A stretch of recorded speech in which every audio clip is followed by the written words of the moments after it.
Honorably mentions Evolution Hunter and Evolution Electro Dragon. Evo Hunter was once considered one of the strongest evolutions because of its ability to permanently stun enemy troops. That made it a nightmare for high damage units like Prince or Mini Pika. However, after that stun mechanic got nerfed, its effectiveness dropped dramatically. It can still be fun in casual play, but competitive decks have mostly moved on. Evo Electro Dragon is another interesting case. It can be effective against big pushes because of its chain damage, and it's especially good if your opponent overcommits. But outside of that, it's easily distracted by smaller troops, doesn't hit as hard as you might hope, and can be taken down before it gets much done. Both of these are not complete wastes, but honestly, you're better off saving your shards. Number 5. Evolution Wizard. The Evolution Wizard gets a shield that, when broken, knocks back enemies and deals damage. On paper, that sounds amazing, but in practice, the shield breaks too easily, leaving you with a fragile wizard that's basically the same as the base card. You'll mostly see it in mid-ladder matches, but in higher trophy play, it rarely has the impact you're hoping for. Think of it this way: you're spending valuable shards for a gimmick shield that rarely lasts long enough to turn the tide of a game. Sure, it can work in niche decks, but it's not versatile enough to justify your Evo slot. Number 4. Evolution Barbarians. The Evolution Barbarians get raged after they land a hit, which theoretically lets them melt through tanks and heavy units. Sounds powerful, right? The problem is, they're fragile against splash damage and spells.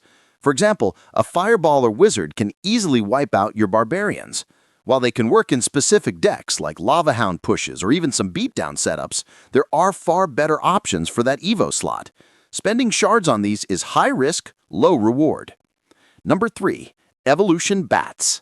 Evolution Bats gain extra health every time they deal damage. At first glance, this sounds insane. Flying troops that get stronger over time? Amazing, right? But here's the kicker. In today's meta, arrows, zap, and poison are everywhere, mostly because of the popularity of Evo's skeleton army. These bats might survive in very niche bait decks, like mortar bait, but outside of that, they're too easily removed to justify spending shards. Basically, they sound stronger than they are, and when you hit mid to high ladder, their survivability is questionable. Number 2. Evolution Bomber. The Evolution Bomber used to be a monster. Chaining bombs and constantly chipping away at towers was simple and effective. But after multiple nerfs, that's no longer the case. For a 2-elixir card, you'd expect consistent value, but the Evo Bomber now struggles to make a meaningful impact. You might still see it in some giant double Prince decks, but overall, its role has been overshadowed by more reliable and versatile evolutions.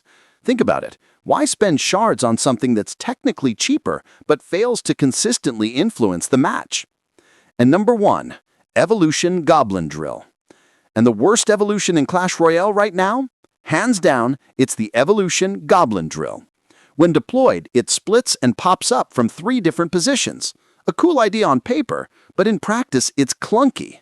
Evo drill decks usually pair it with Evo Snowball, which counters the drill's concept.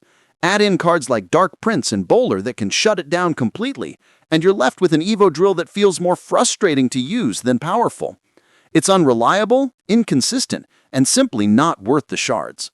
Even if you pull off a perfect drill push, one small misstep can make the entire evolution irrelevant.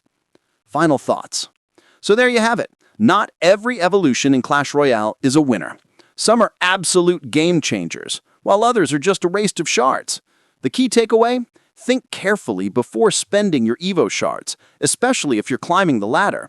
Which evolution has disappointed you the most? Drop it in the comments. I'd love to see what you guys think. If you enjoyed this video, hit that like button, subscribe to Mesmer for more Clash Royale content, and ring that notification bell so you don't miss the next one. Thanks for watching, and I'll catch you in the next video. Peace out.